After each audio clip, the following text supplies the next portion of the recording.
기독교 강요 3권 제2장 22번째 믿음의 평정을 돕는 두려움. 이제 또 다른 종류의 두려움과 떨림을 보자. 그것은 믿음의 평정을 감소시키기는커녕 오히려 더욱 공고하게 만들어 흔들림이 없도록 한다. 신자들은 다양한 예의 하나님의 보복이 불경건한 자들의 어떠함을 드러내는 증거가 됨을 깊이 숙고하는 가운데 그들과 동일한 범법을 행하여 하나님의 진노를 유발하게 되는 일이 없도록 특별히 조심하게 될 뿐만 아니라 거듭에서 자기들의 비참함을 돌아봄으로써 주님께 전적으로 의지하는 것을 배우게 된다. 왜냐하면 그들은 주님이 계시지 않는다면 자기들이 바람보다도 더 불안정하고 더덥다는 사실을 발견하기 때문이다. 그리하여 사도는 옛날 구약의 여호와가 이스라엘 백성에게 심판을 내리신 일을 고린도 사람들에게 상기시켜 그들이 유사한 악행에 연루되지 않도록 두려움을 갖게 한다. 결코 이는 그들의 확신을 약화시키고자 함이 아니라 일상적으로 믿음을 강화시키기는커녕 파괴시키는 불감증을 일깨우고자 함이다. 사도가 유대인들의 넘어짐을 논증거리로 삼아 선줄로 생각하는 자는 넘어질까 조심하라 라고 권고할 때 이는 마치 우리가 확신하고 있는 견고한 터를 거의 떠나 있기라도 하듯이 우리를 불안에 떨게 하려는 것이 아니라 우리가 우리 자신의 교만과 우리 자신의 능력에 대한 무모한 과신을 내버리고 배척당한 유대인들의 자리를 물려받은 이방인들로서 오히려 그들보다 더욱 신랄하게 남을 모욕하는 일이 없도록 막고자 함에 있다. 여기에서 사도는 신자들에게 말하고 있을 뿐만 아니라 단지 드러난 외양으로 자기를 높이고자 한 위선자들도 자기의 기도 가운데 포함시키고 있다. 그는 개개인을 지칭하여 말하지 않고 유대인들과 이방인들 사이를 비교하고 있다. 그는 버림받은 상태에 놓인 유대인들이 자기들의 불신과 배은망덕에 대한 합당한 형벌을 치렀음을 보여주는 동시에 이방인들의 교만과 자기 과시에 빠져 근래 자기들에게 옮겨진 자녀 삼음의 은혜를 내모는 일이 없도록 권고한다. 이러한 유대인들의 유기가 있었지만 그 가운데 일부는 결코 자녀 삼음의 언약으로부터 떨어져 나감이 없이 머물렀듯이 이방인들 가운데서도 일부는 참 믿음 없이 단지 어리석은 육체의 자부심으로 한껏 부풀어 올라 하나님의 선하심을 남용하여 자초한 파멸에 이르고 만다. 서로 당신이 이 말씀을 선택된 자들과 신자들에게 적용한다 하더라도 이로부터 어떤 부조리도 뒤따르지 않는다. 왜냐하면 때때로 육체의 자취를 쫓아 성도들에게 기어 들어오는 어리석음이 공허한 자부심에 들떠 방자에 행하지 못하도록 억제시키는 것과 두려움으로 일격을 당한 양심이 하나님의 자비에 대한 완전한 평정을 누리지 못하고 쉼이 없는 것은 별개이기 때문이다. 23번째, 자기를 부인하고 하나님께 의지하는 두려움. 또한 사도는 우리가 두렵고 떨림으로 우리의 구원을 이루라라고 가르치면서 오직 한 가지 우리가 열심히 우리 자신을 낮춤으로 주님의 능력을 합당하게 높이는 데 익숙해질 것을 요구한다. 왜냐하면 우리 자신에 대한 우구심과 우리의 파멸을 양심껏 수용하는 근심 외에 그 무엇도 우리를 감동시켜 우리 마음의 확신과 확실성을 주님께 의뢰하도록 할 것이 없기 때문이다. 선지자가 전하는 다음 말씀은 이러한 의미로 받아들여져야 한다. 오직 나는 주의 풍성한 사랑을 힘입어 주의 집에 들어가 주를 경외함으로 성전을 향하여 예배하리이다. 선지자는 여기에서 하나님의 자비에 의지하는 믿음의 담대함과 우리가 하나님의 어미를 면전에서 마주 대할 때마다 경험하게 되는 종교적인 두려움을 아주 합당하게 연결시키고 있다. 이런 어미의 광채로 인하여 우리는 우리 자신의 음란함이 얼마나 대단한지 이해하게 된다. 이에 비춰볼 때 자기의 마음속에 끊임없는 두려움을 지닌 사람이 복되다고 솔로몬이 선포한 것은 올바르다. 왜냐하면 그러한 사람은 마음을 강박하게 하여 악으로 떨어져 들어가는 일이 없을 것이기 때문이다. 진정 여기에서 솔로몬은 우리에게 경각심을 더하는 이러한 종류의 공포가 우리를 헤쳐 나락에 떨어지게 하는 무엇이 될 수 없으며, 오히려 우리의 마음을 그 자체로는 혼란스러우나 하나님 안에서 회복시키고, 그 자체로는 상심되나 그 안에서 다시금 일으키고, 그 자체로는 절망적이지만 그에 대한 확신으로 소생시킨다는 사실을 말하고자 한다. 따라서 신자들은 두려워하는 동시에 가장 확실한 위로를 소유하게 되는 바, 이를 가로막을 것이 어디에도 없다. 그들은 눈을 돌려 그들 자신의 헛됨을 응시할 때 또한 하나님의 진리를 향하여 마음의 생각을 모으게 된다. 아마 누군가는 과연 두려움과 믿음이 동일한 마음의 자리를 잡을 수 있는지 질문을 던질 것이다. 그렇다면 역으로 불감증과 근심도 그렇게 될 수 있지 않겠느냐는 것이다. 불경건한 자들은 무감각을 추구함으로써 하나님에 대한 두려움이 엄습하여 그들 자신에게 근심거리가 되는 것을 피하고자 한다. 그럼에도 불구하고 하나님의 심판에 그들을 제어시켜 그들이 탐하는 것을 얻을 수 없도록 한다. 하나님은 자기 백성이 겸손하도록 훈련시키시고 그들이 그들 자신을 억제할 수 있게끔 절제의 굴레를 씌워 강한 싸움을 감당하게 하신다. 그 무엇도 이를 막지는 못한다.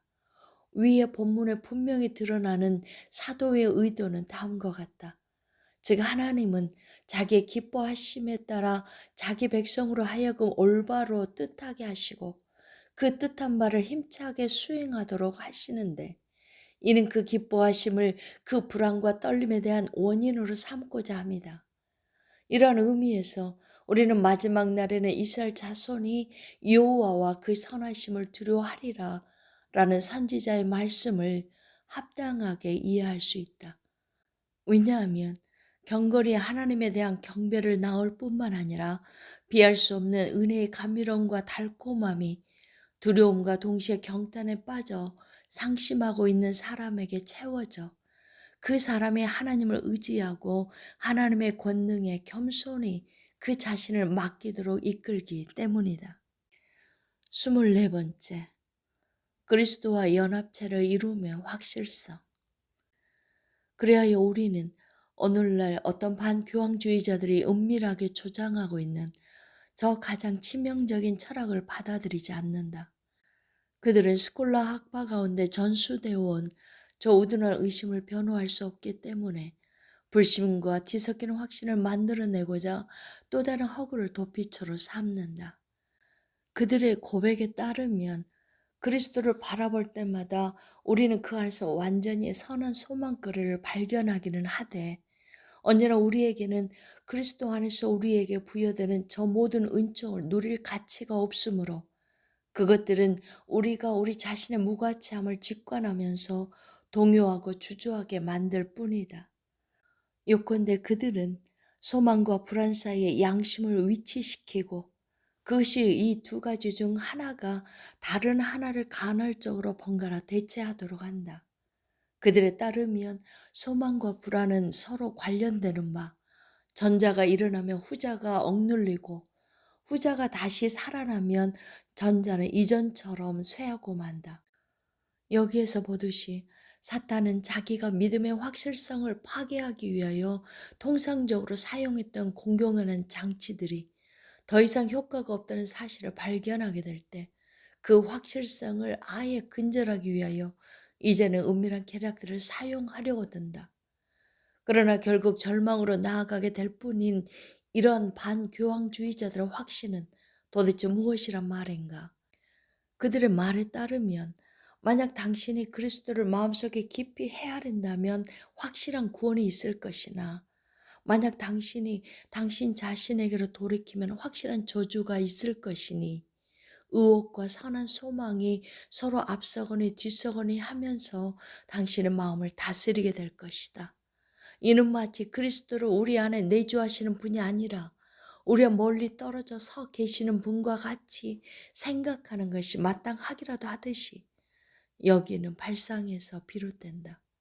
실로 우리가 그로부터 구원을 기대하는 것은 그가 멀리 떨어져 계신 분으로 우리에게 나타나시기 때문이 아니라 그가 우리를 그의 몸에 접붙여서 그에게 속한 모든 은총에 뿐만 아니라 그 자신에도 참여하는 자들이 되도록 만드시기 때문이다. 그러므로 나는 그들의 논중에 빗대어 그들을 다음과 같이 반박하고자 한다. 만약 당신이 당신 자신을 마음속에 깊이 헤아린다면 확실한 정죄가 있을 것이다. 그러나 그리스도는 자기의 모든 은총으로 당신과 교통하심으로 그 모두가 당신의 소유가 되게 하신다.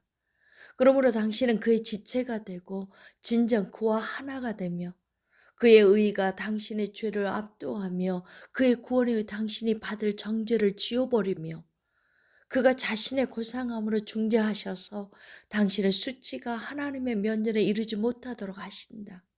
분명히 이러하니 우리는 그리스도를 우리 자신으로부터 우리 자신을 그로부터 분리해서는 안 된다.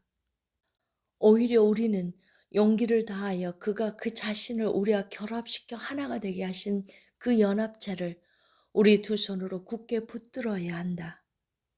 사도가 우리에게 가르치듯이 이제 몸은 죄로 말미암아 죽은 것이나 너희 안에 계시는 그리스도의 영이 의로 말미암아 생명이 된다. 사도는 인간의 하찮음에 대하여 그리스도는 실로 그 자신 안에 생명을 가지고 계시지만 당신은 죄인이므로 죽음과 정죄에 속한 채로 남아있다라고 전해야 함에도 불구하고 이와 판이하게 우리가 마땅히 감당해야 할 우리에게 속한 정죄가 그리스도 안에 있는 구원에 의해서 삼켜진 바 되었다라고 가르친다. 그리고 이를 확정하기 위하여 내가 지금까지 부각시킨 그리스도는 우리 밖에 계시지 않고 우리 안에 내주하신다는 논법과 동일한 논법을 사용한다. 그리스도는 나눌 수 없는 연합체의 고리로 우리와 밀착하실 뿐만 아니라 우리와의 놀라운 교제 가운데 날마다 점점 더 우리와 더욱 긴밀히 결합되어 가심으로 우리와 한 몸이 되고 끝내는 우리와 완전히 하나가 되신다. 그렇다고 해서 나는 위에서 말한 것을 부인하지 않는다. 곧 믿음은 그 연약함으로 말미암아 여기저기에서 격렬하게 부딪힘으로 믿음을 방해하는 어떤 것들이 생겨나기도 하고 믿음의 빛이 유혹에 짙은 어둠에 빠져 질식되기도 한다. 그러나 무슨 일이 일어나든지 간에 믿음은 하나님을 찾는 간절한 열심을 중단하지 않는다. 25번째, 두 가지 사려. 존재하지 않는 것을 부르셔서 존재하게 하심. 베르나르두스는 이러한 논증을 공공연히 다루면서 동일한 궤에 선다. 그는 5번째 성전 봉헌 설교에서 다음과 같이 갈파한다. 나는 하나님의 은총으로 때때로 영혼에 대해 생각하게 된다고 말합니다. 그때 나는 내가 보기에 서로 상충하는 어떤 두 가지를 발견하기에 이릅니다. 우리는 영혼을 그 자체로서 그리고 그 자체로부터 바라보게 될 때 그것이 무로 돌아간다고 밖에 달리 이에 대한 진실을 말할 수가 없습니다. 영혼의 비참함에 대해서 일일이 열거할 필요가 있겠습니까? 그것은 죄의 짐에 허덕이고 어둠에 둘러싸여 있고 쾌락에 사로잡혀 있고 정욕에 소진되고 격정에 취해 있고 몽환에 차 있고 항상 죄로 향하고 모든 악에 기울어져 있는 바 한마디로 수치와 혼돈으로 채워져 있지 않습니까? 말할 나위도 없이 진리의 빛이라는 관점에서 꼼꼼히 살펴보면 의에 속한다고 여겨지는 우리의 모든 행위가 경수 때의 여자의 옷과 같음을 발견하게 되는데 그렇다면 우리의 행위는 모두 불의로 헤아려지지 않겠습니까? 만약 우리 안에 있는 빛이 어두움이라면 그 어두움은 얼마나 더하겠습니까? 그렇다면 어떻습니까? 의심할 바 없이 이 사람은 헛것과 같습니다. 사람은 무로 돌아갑니다. 어떻게 하나님이 위대하게 하신 사람이 궁극적으로 무가 될 수 있습니까? 하나님이 바라보시고 자기의 마음을 두신 사람이 어떻게 무가 될 수 있습니까? 형제들이여, 다시금 마음을 다잡도록 합시다. 비록 우리 자신의 마음은 무라 할 것이나 아마 우리로부터 나온 무엇이 하나님의 마음에 감추어져 있을 것입니다. 오 자비 아버지시여, 오 불쌍한 자들의 아버지시여, 어찌하여 당신의 마음을 우리를 향하여 쏟으시나이까. 내 보물이 있는 곳에 네 마음이 있다고 하셨나니 만약 우리가 무라면 어찌 우리가 보물이 됩니까? 모든 열방이 마치 존재하지 않는 것 같으니 무로 여겨질 따름입니다. 실로 당신 앞에서는 그렇습니다. 그러나 당신 안에서는 그렇지 않습니다. 당신 자신의 진리의 심판 가운데서는 그렇습니다. 그러나 당신의 경건의 정서 가운데서는 그렇지 않습니다. 이렇듯 진정 당신은 존재하지 않는 것들을 존재하는 것들로부터 부르십니다. 그것들은 존재하지 않습니다. 왜냐하면 당신은 존재하지 않는 것들을 부르시기 때문입니다. 그것들은 존재합니다. 왜냐하면 당신은 그것들을 부르시기 때문입니다. 그것들은 그것들 자체로는 존재하지 않음에도 불구하고 당신 앞에서는 존재합니다. 이는 사도가 전하는 바 그들의 행위로 말미암지 않고 부르시는 이로 말미암습니다. 그리고 사도는 이러한 일련의 두 가지 사려를 하나로 잇는 연결을 놀랍다고 말합니다. 서로 연결된 것은 서로가 서로를 파괴하지 않음이 분명합니다. 이어서 결론적으로 베르나르두스는 더욱 공공연히 다음과 같이 선포한다. 만약 이제 우리가 이러한 두 가지 사려 가운데 우리가 누구인지를 충실히 탐구한다면, 나아가 만약 우리는 무라는 한 가지 점과 우리가 대단하게 되었다는 또 다른 점에서 탐구한다면 우리 자랑이 절제되어 나타날 것이며 아마 이전보다 더욱 고상해지며 더욱 알차게 되어서 우리가 우리 자신 안에서가 아니라 주 안에서 자랑하게 될 것이라고 나는 생각합니다. 결단코 만약 그가 우리를 구원하고자 작정하셨다면 우리는 즉시 해방될 것입니다. 만약 우리가 이를 생각한다면 우리는 그 가운데 평안을 누리게 될 것입니다. 이로부터 우리는 더 높은 망대로 올라가 하나님의 도성을 찾읍시다. 그의 성전을 찾읍시다. 그의 집을 찾읍시다. 그의 신부를 찾읍시다. 나는 이를 잊지 않습니다. 그러나 나는 두려움과 경의를 가지고 우리는 하나님 마음속에 존재합니다. 그러나 우리 자신의 고상함으로 말미암지 않고 그가 우리를 고상하게 하심으로 말미암아 그러합니다. 라고 말합니다.